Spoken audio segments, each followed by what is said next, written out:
Duel Links gives a lot of decks that never really step into the TCG's competitive limelight a chance to shine. Sometimes that happens because of the constrained card pool or diminished power level relative to the advanced format. But then there are skills. Many skills are quick little perks, like starting with an extra 1000 life points or being able to view your next top deck. But some are basically just their own decks. And that's the topic of this list. Would you look at the time? It's Time Lord's O'Clock because the number 10 spot on this list goes to the skill Empty, Infinite, and Infinite Light. Exclusive to the character Z1, this skill has been available since the release of its character in June 22nd, 2023, unlockable as a level reward after hitting level 20. This skill pairs well with the Time Lords, an archetype of mostly level 10 fairies of varying attributes. They cannot be special summoned from the deck, but if you control no monsters, they can be normal summon without tributing. The Time Lords cannot be destroyed by battle or card effects, and you take no damage from battles that involve them, which is good since they mostly have 0 attack, and you're going to want to attack. At the end of the battle phase, a Time Lord that battles is able to activate its effect, which will typically either benefit you or hurt your opponent. Meti on the Time Lord bounces every monster on the field except itself and burns your opponent for each card returned to hand. Sadi on the Time Lord resets your life point count if it's low, and Michi on the Time Lord can have your opponent's life points. The Time Lords are hard to remove from the field, but their immunities come at a cost. During your standby phase, your Time Lords shuffle themselves back into the deck. This archetype might be difficult to answer, but it's also not very fast, giving an opponent ample time to find a way around the big scary fairies. The skill, Empty, Infinite, and Infinite Light, made Time Lords viable with a huge boost to consistency, plus some crackback in the form of an easy path into Cephalon, the ultimate Time Lord. You activate the skill's first effect by discarding one card from your hand to set a copy of the continuous trap, Empty Machine, from outside your deck. The first time Empty Machine would be destroyed by card effect, it's not, and you get a choice between either of its two effects once per turn. First, you can discard a level 10 monster to draw a card. Second, while Empty Machine is the only card in your spell and trap card zone, you can shuffle a Time Lord back from grave to set a copy of the continuous trap, Infinite Machine, from deck. Infinite Machine is immune to destruction by an opponent's card effects once per turn instead of once period, and also offers a once per turn choice between two effects. During the main phase, you can special summon a Time Lord from your hand, or you can shuffle back a Time Lord from grave to set up a copy of the continuous trap, Infinite Light, from your hand or deck. To activate Infinite Machine, you have to send a face-up copy of Empty Machine to the grave, and to activate Infinite Light, you have to do the same for Infinite Machine. Infinite Light cannot be destroyed by your opponent's card effects, and prevents either player from targeting Time Lords with card effects or shuffling them from the field into the deck. Once Infinite Light is on the field, Time Lord strategies are able to start accumulating advantage, since their monsters stop self-removing. Finally, if you control no monsters, you can activate Infinite Light's Ignition effect to special summon up to one different Time Lord each from hand, deck, and graveyard, while ignoring summon conditions. And back to the skill. If Empty Machine, Infinite Machine, or Infinite Light is removed from the field by your opponent, the Empty, Infinite, and Infinite Light skill lets you reveal Cephalon, the ultimate Time Lord, in your hand to send 10 Time Lords from outside of your deck to the graveyard, which is relevant because it lets you skip around Cephalon's restriction that you must have 10 or more monsters engraved to special summon it from your hand. While the Empty, Infinite, and Infinite Light skill only has 2 real effects, they are vital to the success of the deck in the format. Without this skill, the Time Lords just wouldn't see play. This skill lets you open Empty Machine 100% of the time without diluting your deck with multiple copies of a crucial starter you only want one of. It does lock you out of running all monsters that aren't Time Lords or Time Maiden, but that's a price that's well worth the opportunity cost. Ultimately, Empty, Infinite, and Infinite Light strategies take number 10 on this list. The deck is totally reliant on the skill, but the skill itself isn't overly complicated, making it a good candidate to kick off this video. And at number 9, we have Toonvitation. This skill is exclusive to Maximilian Pegasus and is designed to make tunes viable, and is very successful. First released on August 31st, 2023, players can easily obtain Toonvitation by using the card Toon World twice while playing as Pegasus. Just like Empty, Infinite, and Infinite Light, Toonvitation restricts what monsters you can actually use. By using the skill, you lock yourself into normal and special summoning only 3 categories of monsters: Toons, monsters originally controlled by your opponent, and monsters with 0 attack. In exchange, you can now normal summon and set all Toon monsters without tributing. Finally, Toonvitation has a once per turn, twice per duel ignition effect to shuffle back a card from your hand to add a copy of Toon World to your hand from outside your deck. Being able to normal summon Toon Dark Magician and Red Eyes Toon Dragon make them both excellent starters, capable of searching and swarming, two functions that are also accomplished by Toon Bookmark, Toon Page Flip Up, and Toon Table of Contents. Toon Blackluster Soldier has 3000 attack and no summoning sickness, unlike many other Toon counterparts, and is easily able to OTK going second using Toon Rollback to give it a second attack. With the field spell Toon Kingdom to enable and defend your toons easily searchable by Toon Table of Contents or Toon Dark Magician, plus Comic Hand or Toon Briefcase for some extra offense or defense, Toonvitation is a quick and consistent strategy able to dance circles around many opponents. But it totally doesn't work without the skill. Without the ability to normal summon toons for free, the deck is totally reliant on Toon Page Flip, which is a decent card, but can only randomly summon from the deck one of 3 different revealed toons. And without Toon Page Flip, you're back to special summoning Toon Mermaid and Toon Harpy Lady to build any board presence at all. Of course, swarming Toon Mermaid into Toon Summon Skull and Toon Dark Magician Girl was really good in Duel Links back in 2017. Without Toonvitation's passive benefits and activated effects, modern Duel Links Toon decks are too inconsistent and too fragile. But because they were meta once upon a time, Toonvitation lands on the lower end of this list at number 9. And at number 8, we have a skill deck that released alongside Toonvitation on August 31st, 2023, the Soul of Light and Darkness. Usable by Yugimoto and Yami Yugi from the Duel Monsters world, and also the Dark-Sided Dimensions version of Yugi, the Soul of Light and Darkness skill can be unlocked for each character by using the ritual summon a level 8 or higher monster twice. Like Empty, Infinite, and Infinite Light, the Soul of Light and Darkness dumps a ton of monsters to your grave from outside your deck. The main difference is that the Soul of Light and Darkness does not require a manual activation to do so, instead automatically filling your grave with a copy of Dark Magician, Charging Gaia the Fierce Knight, Arisen Gaia the Fierce Knight, Mystical Elf, Karibo, Spear Karibo, and Super Soldier Ritual at the start of the duel. The skill might lock you into only special summoning Gaia the Fierce Knight monsters, Blackluster Soldier monsters, and Link monsters, but that's pretty much all you'll need. During the main phase, you can banish Super Soldier Ritual plus 1 light and 1 dark monster from your grave to special summon a Blackluster Soldier Ritual monster from your hand while ignoring its summoning conditions. Duel Links has 3 options to choose from: the original Blackluster Soldier, Blackluster Soldier Super Soldier, and Blackluster Soldier Legendary Soldier, who released at the same time as the Soul and Light and Darkness skill as a UR in Minibox 45 World of Barian. Legendary Swordsman was by far the best ritual soldier, but it didn't really matter which one you summoned thanks to the next effect of the Soul and Light and Darkness. Once per turn, after summoning a Blackluster Soldier monster, you can add to hand from deck a Blackluster Soldier Ritual monster with a different name from the cards already on your field and in your grave. After searching a Ritual monster, you would then have to return up to 3, minimum 1, of your banished cards back to the graveyard. The final part of this effect can only be resolved once per duel. After adding back your banished cards, you can set a ritual spell from deck, but only if you control Blackluster Soldier. It's a pretty convoluted skill, and it's actually written twice on Wikipedia because the in-game description is very confusing. Basically, this skill ensures your Blackluster Soldier monsters are going to see the field, and with Blackluster Soldier Legendary Swordsman's Floodgate effect preventing your opponent from activating effects during your battle phase, this is a big problem for your opponent. If you can use removal cards like Cosmic and Galaxy Cyclone and extenders like Blackluster Soldier and Void of the Beginning to outpace your opponent, the game's probably going to end in one battle phase. Without the Soul of Light and Darkness skill, dedicated Blackluster Soldier ritual decks aren't totally unviable.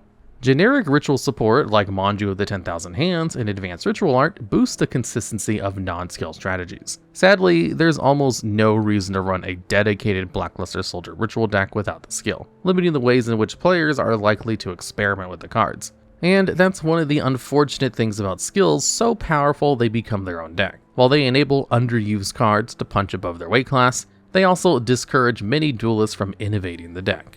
And shining brightly at number 7 are the decks that use the Jesse Anderson exclusive skill, Crystal Radiance. Made available via the exchange with the card trader on December 31st, 2024, this skill put Crystal Beasts back on the Duel Links map. Crystal Beasts were okay back when they first released in November of 2017, and even kinda good after the second run of the Jesse Anderson Unlock event introduced the skill Crystal Transcendence.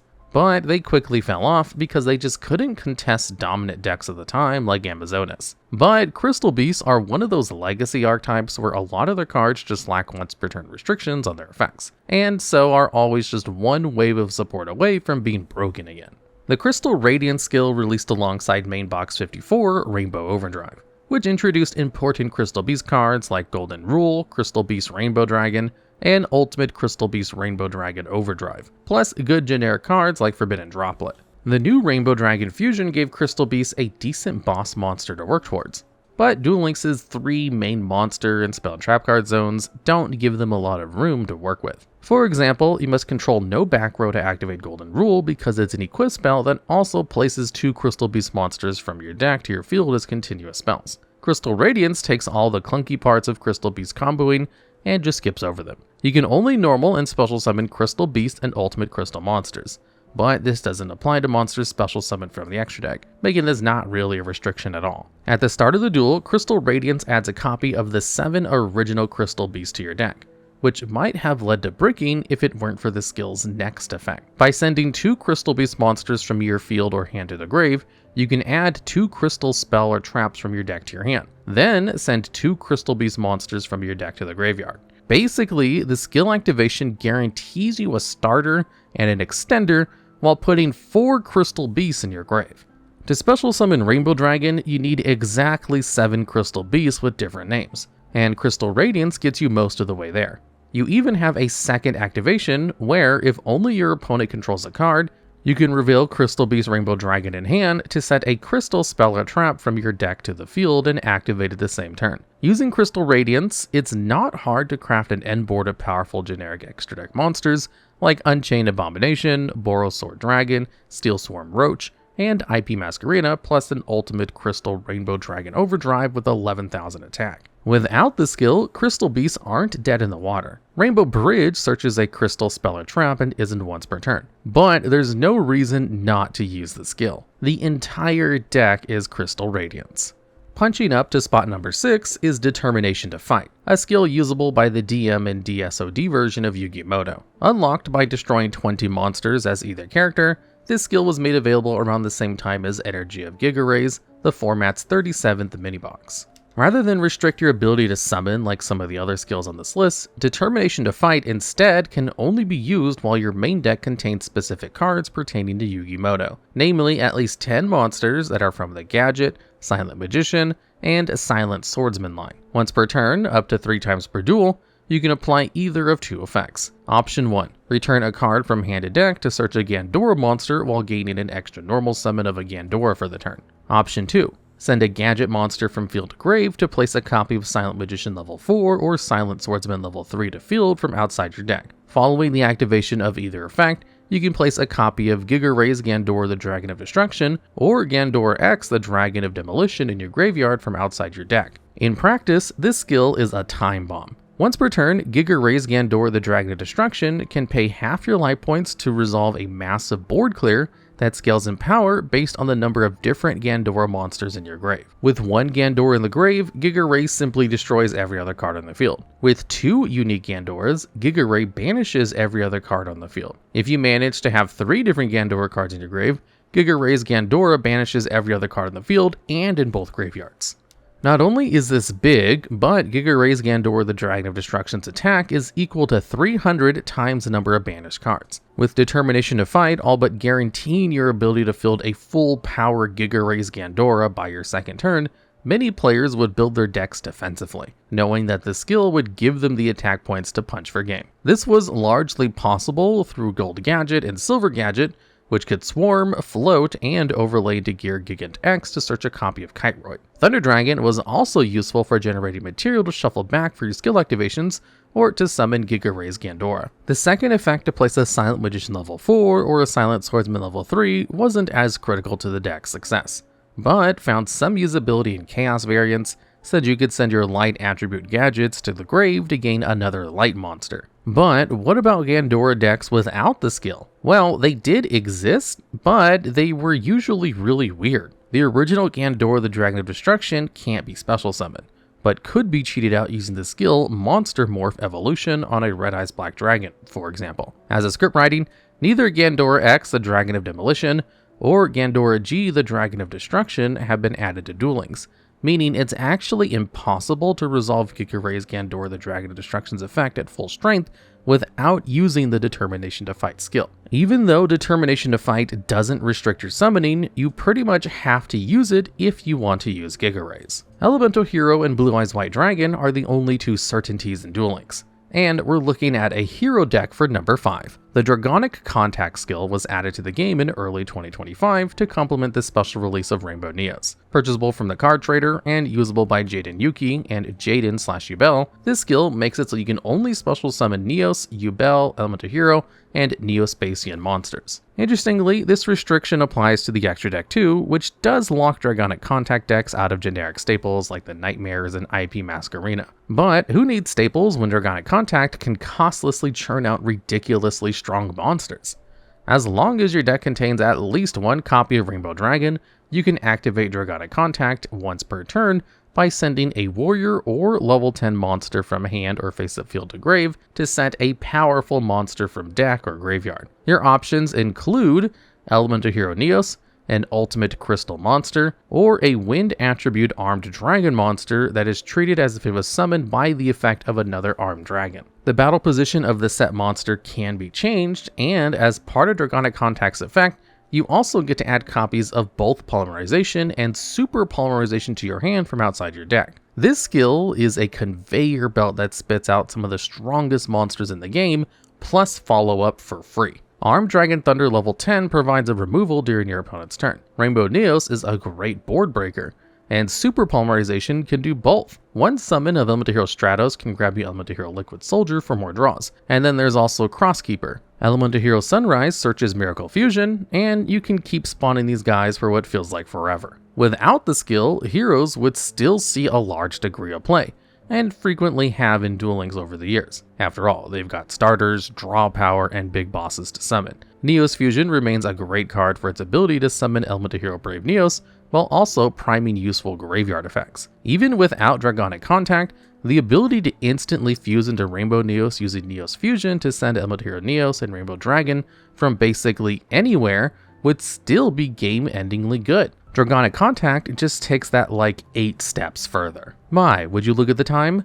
Decks using the Clock of Destiny skill take number 4. Unlockable from October 21st, 2021 onward by using Aster Phoenix to score 4 victories using only Dark Attribute monsters, the Clock of Destiny skill revolves around one of its most important cards from the GX anime, Destiny Hero Dreadmaster. Clock of Destiny can only be used if your main deck contains at least 8 Destiny Hero monsters, and also no monsters other than Destiny and Elemental Heroes. This skill has 2 once per duel effects that can be used on the same turn, if you choose. You can send one level 4 or lower Destiny Hero from your hand to grave to search a copy of Clock Tower Prison from your deck. This is doubly useful thanks to the graveyard effect of Destiny Hero Celestial, who can banish himself and another Destiny Hero from grave while you have no cards in hand to draw 2. For Clock of Destiny's other effect, you can add 3 clock counters to a Clock Tower Prison field spell you control, and then add a Mystical Space Typhoon from your deck to your hand. To get into why this is useful, let's look at Clock Tower Prison. During your opponent's standby phase, it gains a clock counter, and while it has 4 more clock counters, you take no battle damage. If Clock Tower Prison with 4+ clock counters is destroyed and sent to the grave, you get to summon Destiny Hero Dreadmaster from your hand or deck.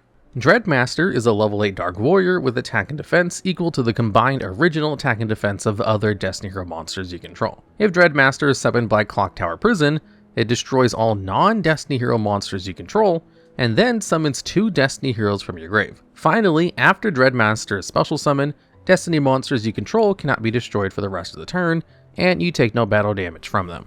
These effects are all good, but kind of hard to use. The Clock of Destiny skill changes that by performing all of the setup for you. By using the Mystical Space Typhoon you search to pop your own Clock Tower Prison during your opponent's turn, you can block their attacks with an impenetrable wall of Destiny Heroes while readying your board for a big push for game on your next turn, using Dreadmaster and the revived Destiny Heroes. Of course, Clock Tower Prison with 4 clock counters is a great defense already, but this skill is designed around Destiny Hero Dreadmaster. After using Clock of Destiny to add 3 clock counters, If you still control Clock Tower Prison during the following end phase, it shuffles back into the deck. Without the Clock of Destiny skill, Destiny Hero Dreadmaster would see almost no play. Destiny Heroes would still be fine, but this one especially would struggle.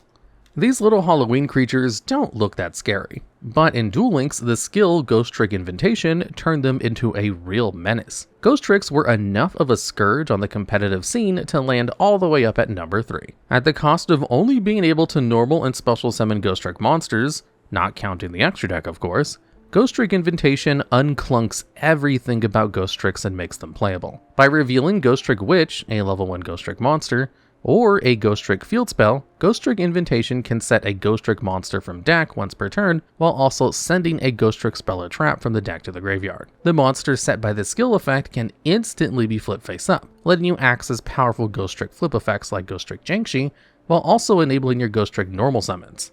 Typically, Ghostrick strategies struggle with assembling board presence because you can only normal summon Ghostricks while you already control a Ghostrick. This is super inconvenient, but not a factor in Duel Links thanks to Ghostrick Invitation. By dodging all of Ghostrick's usual problems, this skill not only let players utilize the archetype's oppressive suit of hand traps, but also made trap cards like Drowning Mirror Force and Needle Sealing huge threats. Without the skill, Ghostricks would not only be an archetype of ghosts, but a ghost of an archetype rendered basically unplayable. Konami just can't stop making skills to support Dark Magician and Blue Eyes White Dragon. For number 2, we've got Magician's Magic, Scorns of Ultimate Defeat, Bane of Darkness, and Blue Eyes Dimension.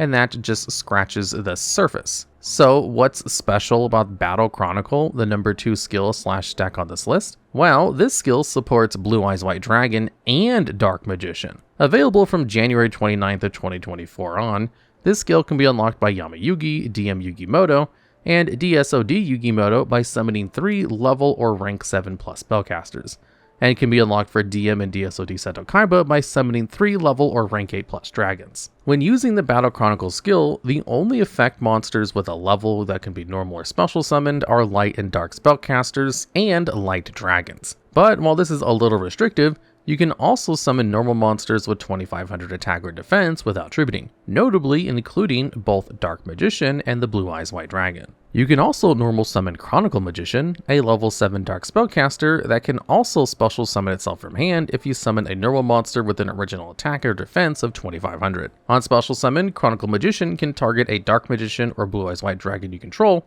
and boost its stats by 2500 until the end of the turn. After summoning Chronicle Sorceress or a level 7 or higher monster, you can use Battle Chronicle's activated effect to add a copy of Successor Soul or a quick play spell mentioning Dark Magician or Blue Eyes White Dragon from your deck to your hand, while also sending from deck or extra deck to grave a non-effect monster with a different name from the cards already on your field and in your graveyard. Successor Soul is a quick play spell that lets you tribute an effect monster you control and one controlled by your opponent to special summon a level 7 or higher normal monster from your deck. You can only attack with one monster during the turn you activate Successor Soul, but that doesn't stop this card from outing tricky boss monsters during either turn. There are also good Dark Magician and Blue Eye specific search targets to search instead of Successor Soul, including Ultimate Fusion and Secrets of Dark Magic. Without the Battle Chronicle skill, Dark Magician and Blue Eyes decks would still see play. They've got a bunch of other skills too. And let's be real, someone somewhere is going to be on DM or B anyway. The reason Battle Chronicle ranks so high is because of how dominant the deck was, and for how it instantly made so many duelists forget about all those other Dark Magician and Blue Eye skills. And blossoming into the number 1 spot, we have Sherry LeBlanc's exclusive skill, Revolution des Fleurs, and the many decks it works with. Originally added as an event reward skill as part of Sherry's Unlock event, Duelist Road, A Hope for the Future, Revolution des Fleurs became widely available after July 22nd, 2024 via a lifetime mission, unlocked by reducing an opponent's life points to 0 using Chevalier de Fleur while playing as Sherry LeBlanc and against UC Photo. Unlike the more restrictive skills on this list like Battle Chronicle, Ghostrick Invitation, Draconic Contact, and more, Revolution des Fleurs doesn't put any constraints on your summons. Instead, it has 3 effects that can each be activated once per duel, but only if your main deck has 6 or more spellcasters with exactly 2900 attack. Effect 1 activates at the start of your first turn, and has 2 outcomes. No matter which occurs, you still gain the ability to normal summon and set 2900 attack Dark Spellcasters without tributing. But if activated going second, the skill will additionally play 1 Necro Fleur from outside your deck in face down defense mode, with its battle position able to be changed that turn. Revolution des Fleurs' second effect is an ignition effect to shuffle back 1 card from your hand to play a copy of Necrosynchron from your deck, with the option of reducing the level of 1 monster you control by 1 or 2 immediately after. Finally, Effect 3 lets you send 1 monster from your field to the grave to place a Sorcerer de Fleur from deck and face down defense position.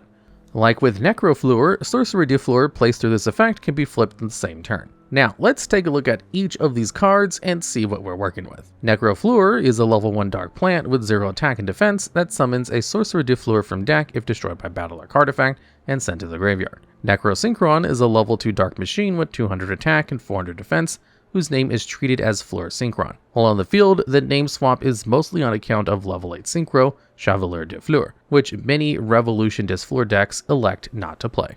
But Necrosynchron does more than change its name. Once per turn, you can target another monster you control and increase its level by 2. Also, if Necrosynchron is sent to the graveyard as a synchro material for a wind monster, you can special summon a level 1 plant from your deck. Sorcerer de Fleur is a level 8 dark spellcaster with 2900 attack and 0 defense that revives a monster from your opponent's graveyard to your field on normal or special summon, with the monster being unable to attack directly and destroyed during the end phase. While you don't get Sorcerer's effect at place inflict by Revolution des Fleurs skill, it's still a free level 8 body with respectable attack. So what decks actually use Revolution des Fleurs? The answer is a lot. You've got your Revolution Dinos using Ultimate Conductor Tyranno and Miscellaneous Source. You've got your Golden Castle Stromberg decks utilizing Small World to search a suit of level 8s alongside the ones you have to run for the skill. You've got Revolution des Fleurs Invocation decks, and you've got Power Tool Braver Dragon decks, and your Ursartic decks too. Revolution des Fleurs works with Thunder Dragons, Orcus, Necrons, Infernoble, Geminis, and more. Without Revolution des Fleurs, a lot of these archetypes would see play. A lot already do, and already have. Instead, what's notable about all of the Revolution des Fleurs spin-offs are what they have in common rather than what makes them distinct. They've all got 3 copies of Saga de Fleur, 3 copies of Sorcerer de Fleur, multiple copies of Necrosynchron, and usually a Glow-a-Bulb. Whatever flavor the other cards layer on top of Revolution des Fleurs, the foundation of the deck remains the same. A lot of these decks based on skill mechanics are very set as far as what cards you can actually use in them. But the reason Revolution des Fleurs takes the spot number 1 is because it maintains a cohesive skill strategy identity while working with many different engines and techs. Alright, and that's the list. But if I missed your favorite or least favorite skill deck, or if you have more ideas for future videos just like this one, I'd love to hear about them down in the comments.